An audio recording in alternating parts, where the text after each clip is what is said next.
specialized work in dealing with the infiltration of churches and religious institutions as well as government. That cover a tremendous number of institutions. And the purpose of that infiltration was what for?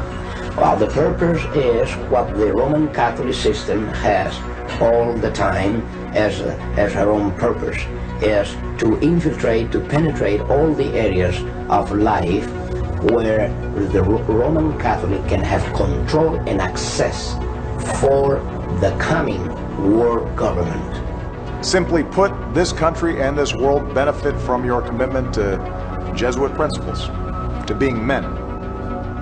As a graduate of another great Jesuit institution, Xavier University, I have great affection for the value and purpose of the Jesuit education. What that means is, in preparation for that world government, the Roman Catholic institution, especially since the establishment of the Jesuit order in 1541, throughout all these 500 years, they've been in preparation and through infiltration and penetration of every level of society in order to take over the world politically and religiously. What a beautiful day the Lord has made. Holy Father, on behalf of Michelle and myself, welcome to the White House. There are two doctrines that define very well this dangerous goal of the Roman Catholic institution. Two doctrines define this very well. One is called the doctrine of the apostolic succession, and that is dealing with the papacy. And the other is the doctrine, the temporal power, and that is dealing with world government. Of course, both, because you can see that even the Pope and his own individual office, he meet those requirements.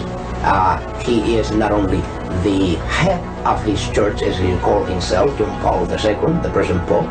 He said he is the pastor of his church. He is not only that, but he is the head of his state.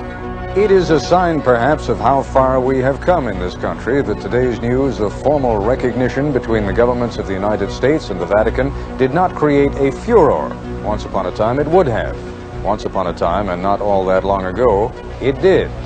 From the time of President Washington, that was the first president to be utilized by the Jesuits. If you were not aware of that, President Washington already was initiated by the Jesuits to bring about the first communication with the Vatican ever known in this country. From there on,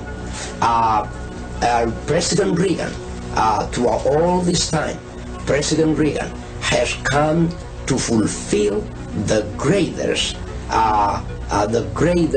moment in the history of this conspiracy.